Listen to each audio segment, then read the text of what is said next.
They applauded my ambition until it worked.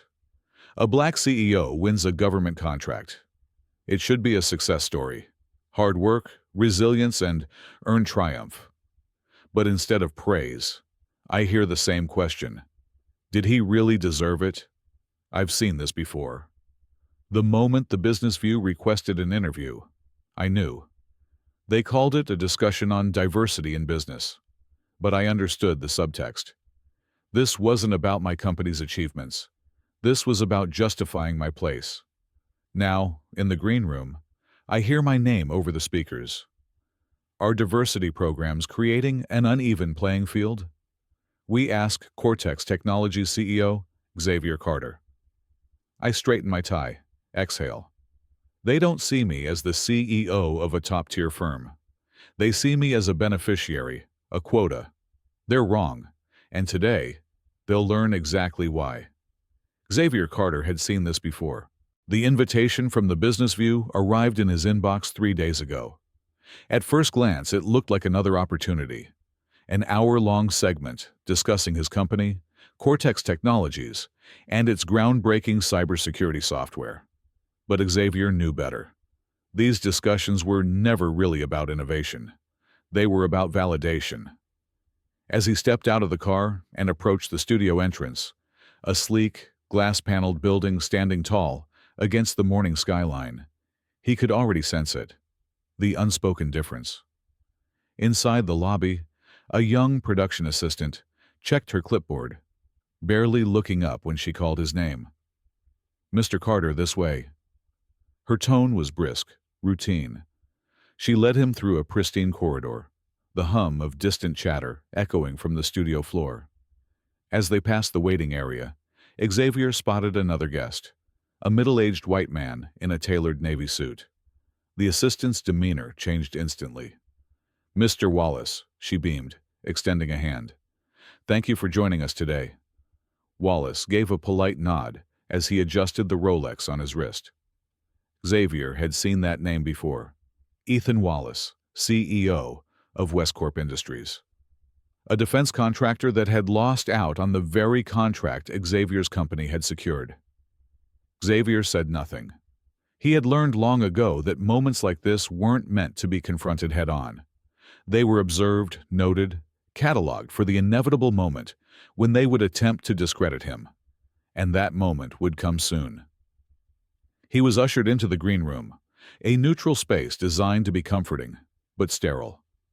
A leather couch sat against the far wall, a television mounted above it, broadcasting the live feed of the show.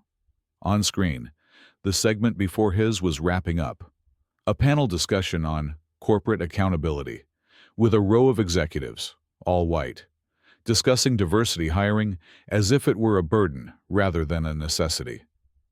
The irony wasn't lost on him. A voice cut through the quiet. "Mr. Carter." Xavier turned to see Charlotte Pierce stepping in.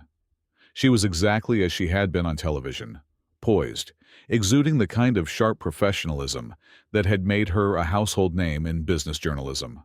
A tailored emerald blazer, perfectly styled blonde hair, and a practiced smile that never quite reached her eyes. "Charlotte," he greeted, extending a hand. Her grip was firm, but fleeting. "We're looking forward to this conversation," she said, her voice smooth, neutral. "It's an important discussion."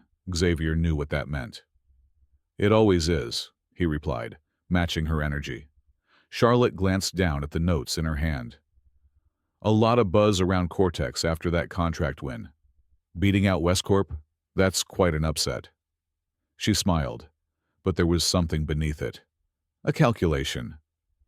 "I suppose people weren't expecting it," he said evenly. Charlotte tilted her head slightly. "Some have raised questions about the process, whether government incentives played a role in awarding the contract." There it was, the first move. Xavier kept his expression unreadable. He had been in this industry long enough to recognize the setup, frame the success, then cast doubt, build him up just enough so they could justify tearing him down. "Well," he said, watching as a stagehand signaled 5 minutes to air. "I'm sure we'll get into all of that." Charlotte studied him for a moment, then nodded. Yes, we will. She turned to leave but paused at the doorway. I hope you're ready. Xavier met her gaze without hesitation. I always am. A producer appeared at the door, headset resting around his neck. You're up next, Mr. Carter. Xavier adjusted his cufflinks, exhaled, and followed him onto the studio floor. The lights were blinding. The set was staged for a conversation, but the tension in the air told him it was anything but. As he took his seat across from Charlotte, the countdown began. And he knew. This wasn't an interview. It was a test. The cameras rolled. The studio lights bore down like interrogation lamps. Xavier Carter sat upright, hands loosely clasped, his expression composed. Across from him, Charlotte Pierce exuded practiced confidence, her smile polished, professional. But her eyes held something else, a quiet calculation. Xavier, she began, her voice smooth as glass. First of all, congratulations on Cortex Technologies' recent success.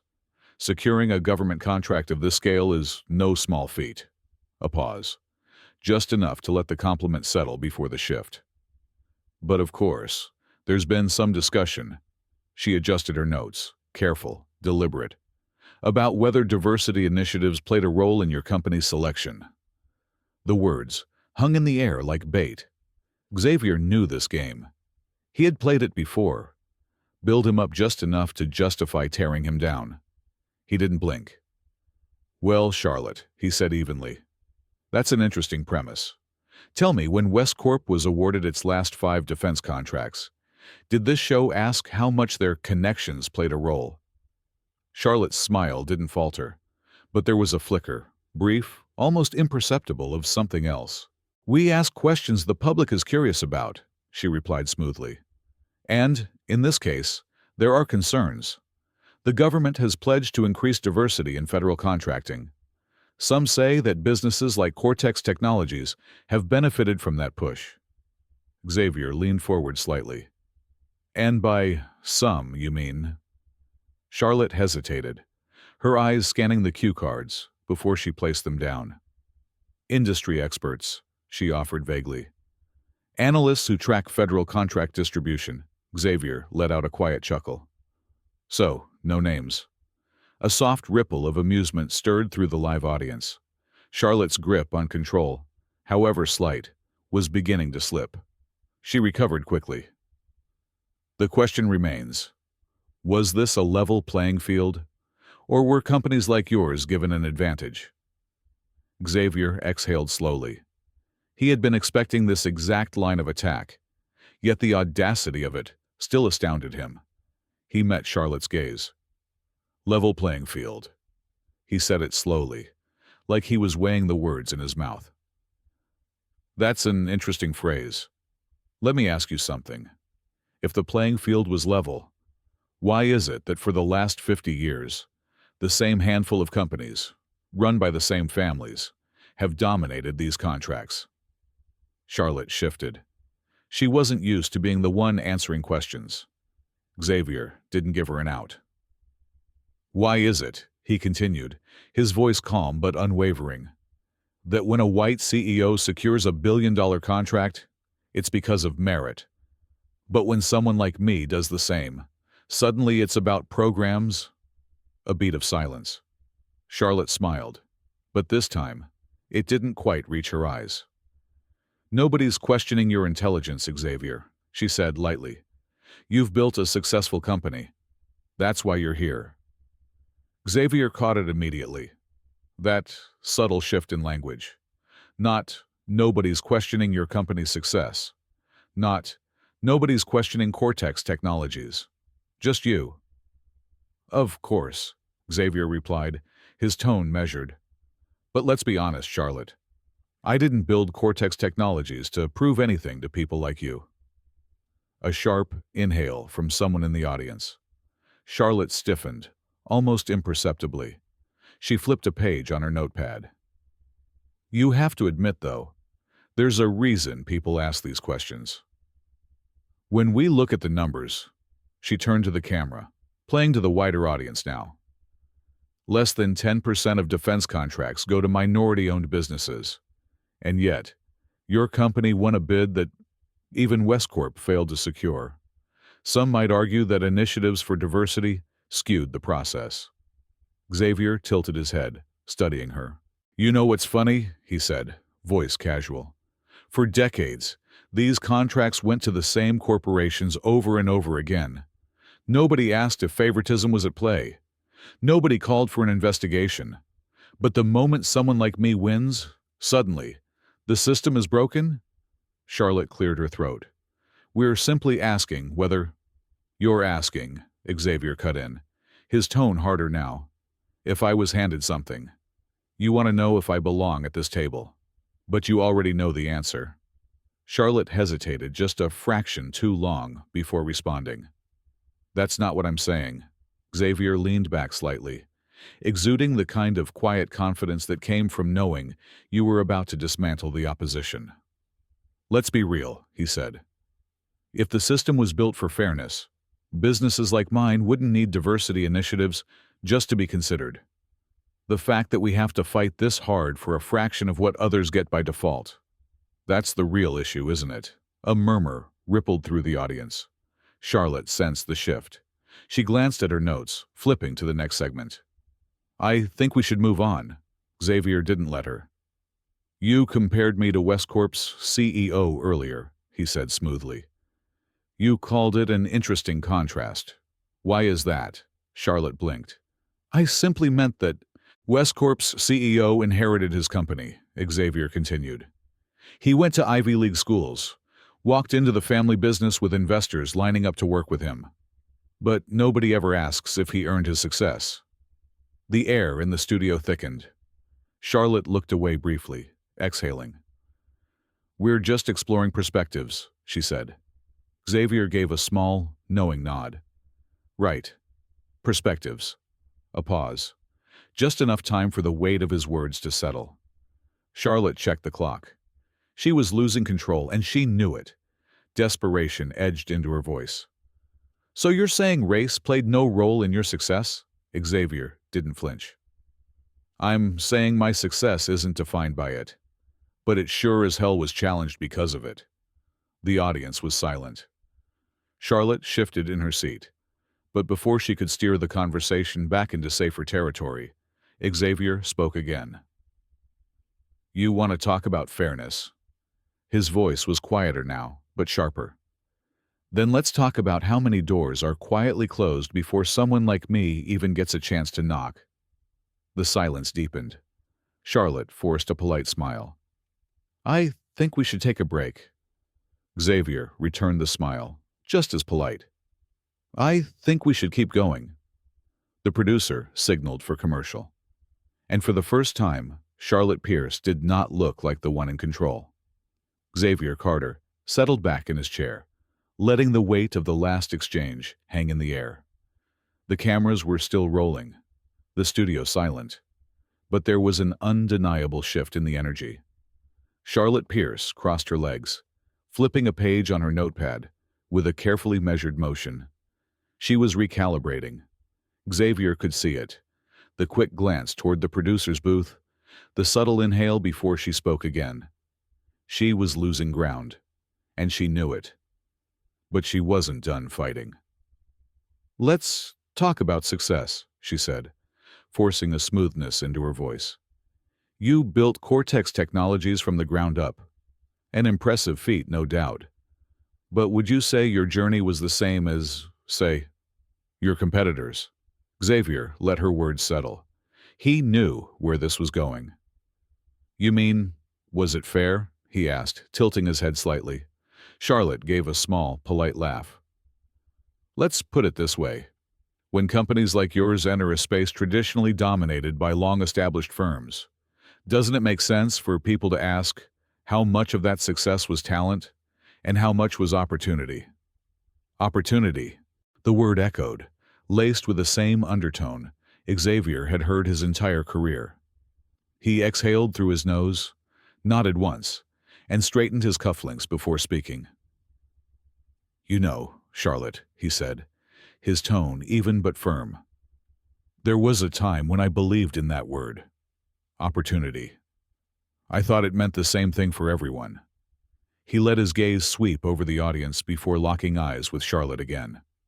I remember walking into a bank years ago, looking for a loan to expand Cortex Technologies.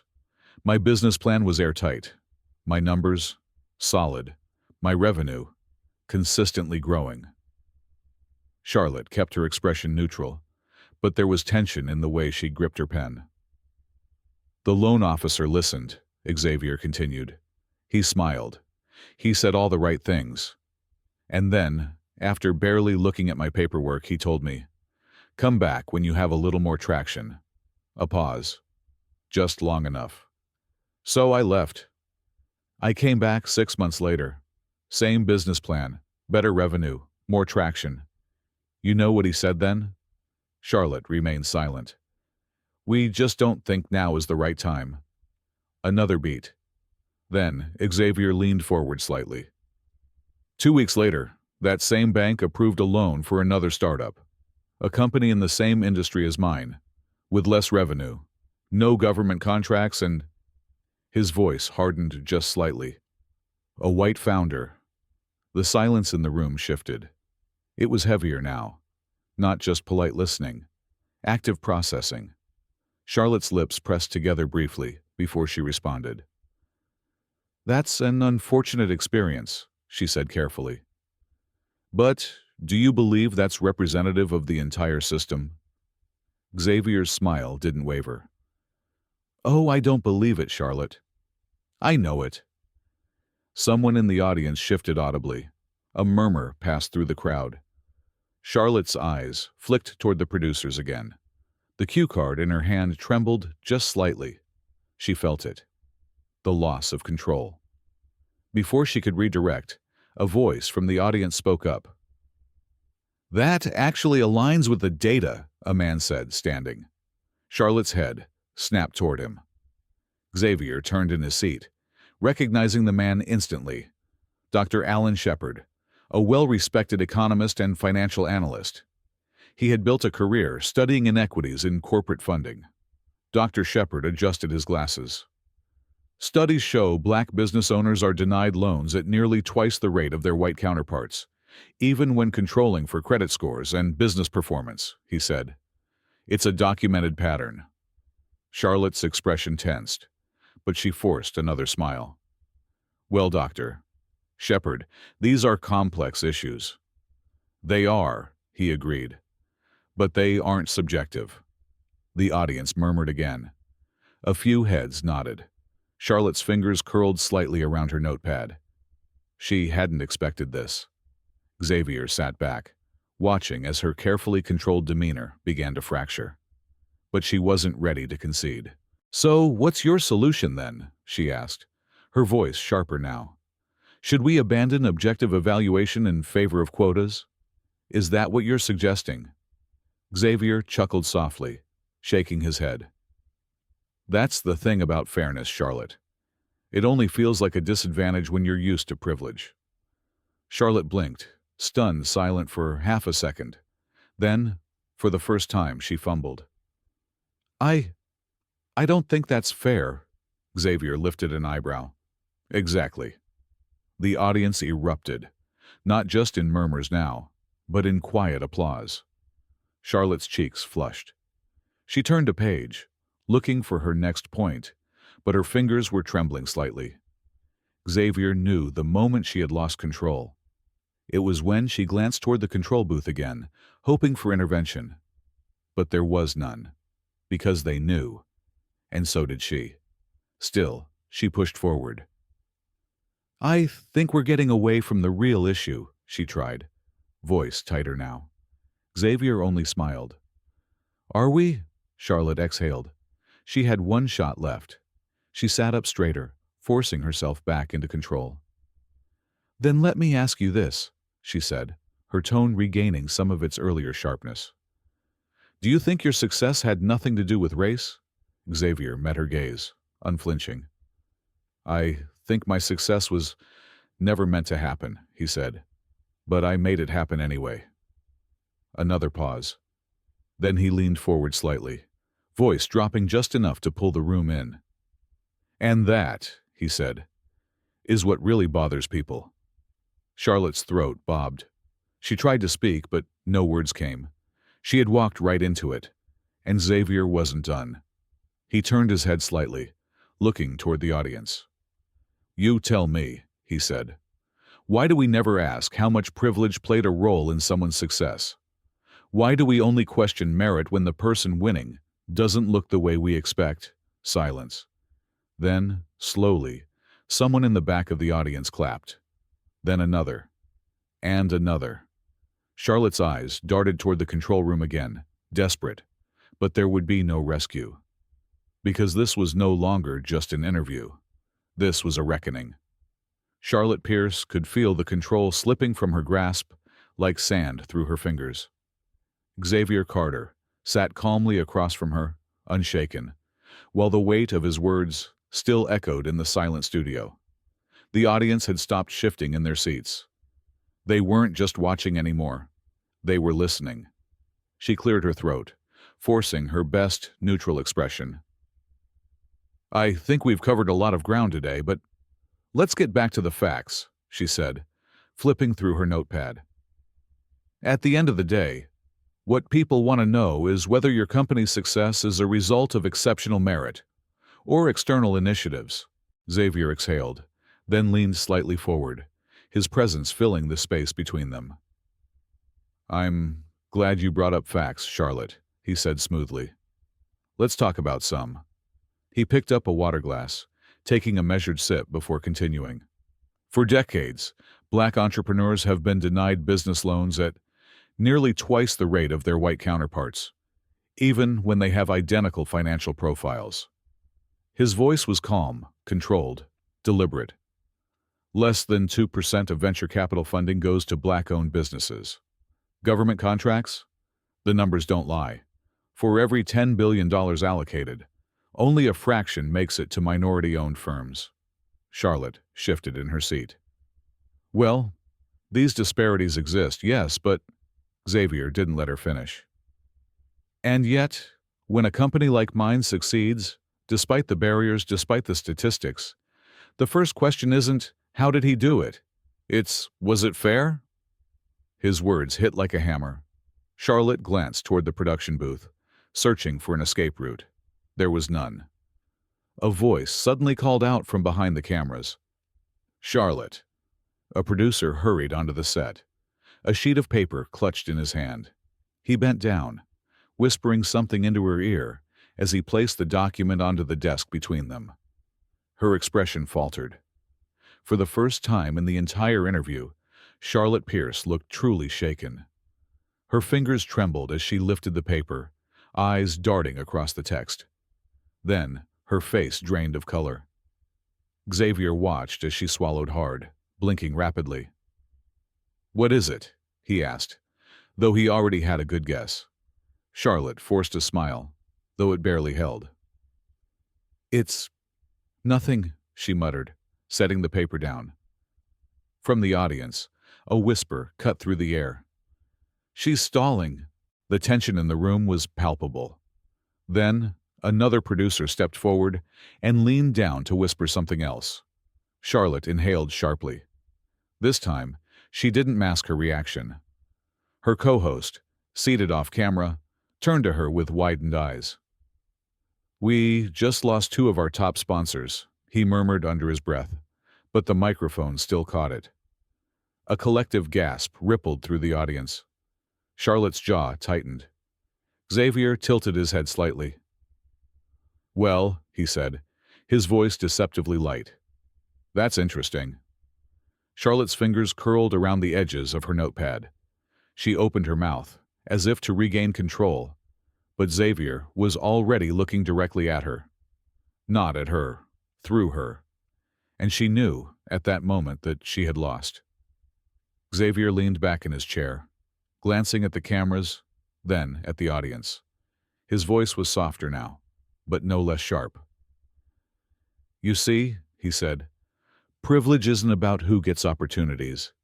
It's about who never has to question whether they deserve them." The words settled over the room like a final verdict. Charlotte sat frozen, unable to formulate a response. Somewhere in the crowd, a single pair of hands clapped, then another, and then all at once the audience erupted in applause. Charlotte remained motionless, staring down at the table as the realization of what had just happened fully sank in. She had invited Xavier Carter onto this show, expecting to expose him. Instead, she had exposed herself. A voice came through the earpiece in Charlotte's ear, but she barely registered it. "We need to wrap," the producer said. Charlotte inhaled, forcing a strained smile. "That's all the time we have for today." Xavier gave a polite nod, unfastening the mic clipped to his lapel. He set it down gently on the desk between them, then stood. He turned to the camera, meeting the gaze of millions watching at home. "No one handed me my success," he said, voice steady. "And no one gets to question whether I deserve it, except for those who never had to prove their own." He stepped off the stage. The cameras cut. Charlotte remained in her seat, staring blankly at the notepad in front of her. The audience was still talking amongst themselves. The energy in the room, undeniable. The moment the cameras went off, the whispers turned into full conversations. A producer approached Charlotte hesitantly. "We should debrief," he said cautiously. Charlotte finally looked up. Her expression was unreadable. Meanwhile, Xavier walked through the hallway leading out of the studio, his phone buzzing nonstop in his pocket. By the time he reached the exit, his assistant was already waiting. "Your inbox is insane," she said, shaking her head. "Dozens of venture capital firms reaching out and—" She scrolled through her phone. "2 major networks want to book an interview." Xavier exhaled, glancing back once at the building behind him. He could already imagine the headlines. On social media, the internet was on fire. Xavier Carter exposed the truth. Business View scandal. Charlotte Pierce had spent years crafting her reputation. One interview had shattered it. As Xavier stepped outside, he turned his gaze toward the horizon. He hadn't walked into that studio looking for a fight, but he had won one anyway. Charlotte Pierce barely made it back to the production room before the full weight of what had happened crashed down on her. Her phone was vibrating incessantly. Emails, messages, notifications flooding in faster than she could process. The studio buzzed with frantic energy, but none of it was in her favor. A producer rushed toward her, a grim look on his face. He didn't sugarcoat it. "We have a problem," he said, placing a printed email in front of her. She scanned the first few lines, her breath catching. "Effective immediately, our company is re-evaluating its sponsorship of the Business View. We cannot align with a program that fosters narratives rooted in exclusion rather than progress." Charlotte's stomach twisted. 2 major sponsors. Gone. The executive producer appeared in the doorway, his expression unreadable. "Corporate wants a meeting first thing tomorrow. They're calling it a content audit." That was all she needed to hear. She had seen this happen before, to other journalists, other hosts who had miscalculated their grip on public opinion. Her show was in jeopardy, and for the first time in her career, there was nothing she could do to spin it. Meanwhile, outside the studio, Xavier Carter walked toward his car, his pace unrushed, his expression unreadable. His phone buzzed in his pocket, but this time, it wasn't bad news. "Xavier, you need to see this," his assistant said, hurrying toward him. She handed him her phone. On the screen, his inbox was flooded with emails, not just from news agencies requesting interviews, but from investors, partners, even fellow entrepreneurs reaching out. 3 VC firms want to set up meetings," she said breathlessly. 2 major tech conferences are asking if you'll keynote." She scrolled further. "And look at this." Xavier glanced at the message. A CEO from a Fortune 500 company. One who had never acknowledged him before. "We should talk. There's a shift happening, and you're at the center of it." Xavier let out a slow breath. Doors that had been bolted shut for years were suddenly opening. Not because he had asked, but because he had proven he never needed permission in the first place. His assistant was still scrolling. Oh, and Twitter is losing its mind. She turned the screen toward him, where the top trending hashtags were impossible to ignore. Xavier Carter exposed. The truth. Josh Business View scandal. Josh merit or bias. And then, one tweet from another black entrepreneur, standing at the front lines of the same battle Xavier had just fought. I've been denied opportunities that were handed to less qualified people. Xavier is right. This system isn't broken. It was designed this way, and it's time we change that. Xavier's lips pressed together. This wasn't just about him anymore. Later that night, Xavier sat in his office, overlooking the city skyline. He opened his laptop, drafted a post, and let the words flow. I didn't go on television today to prove anything. I don't have to. But I did prove one thing. The real problem isn't who gets opportunities. It's who never has to question whether they deserve them in the first place. No one defines your worth but you. No one decides your success but you. And no one, not the media, not the system, not the people trying to discredit you, has the power to take away what you've earned. The only question left is, are you ready to take what's yours? Within minutes, the post began to spread. Hundreds of shares, then thousands. The conversation wasn't dying down. It was only getting started. By the next morning, major publications had picked up the story. One headline stood out on the front page of a leading business journal.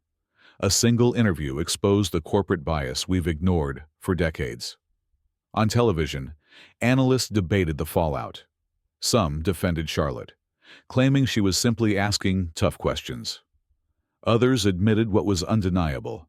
Xavier Carter had held up a mirror, and not everyone liked what they saw. As for the business view, executives at the network remained silent, but rumors swirled. Talks of content restructuring circulated in industry circles. Advertisers continued to pull support. Charlotte Pierce hadn't been fired. Not yet, but the damage was done. And in the world of media, reputations didn't die with a bang. They withered in silence. Xavier didn't need to celebrate. The truth had already done the work for him. But before he closed his laptop, he added one final line to his post. If you've ever been overlooked, underestimated, or told you weren't enough, share your story. Let them hear what they've been trying to ignore for too long. It wasn't just a statement. It was a call to action, and people were ready to answer it.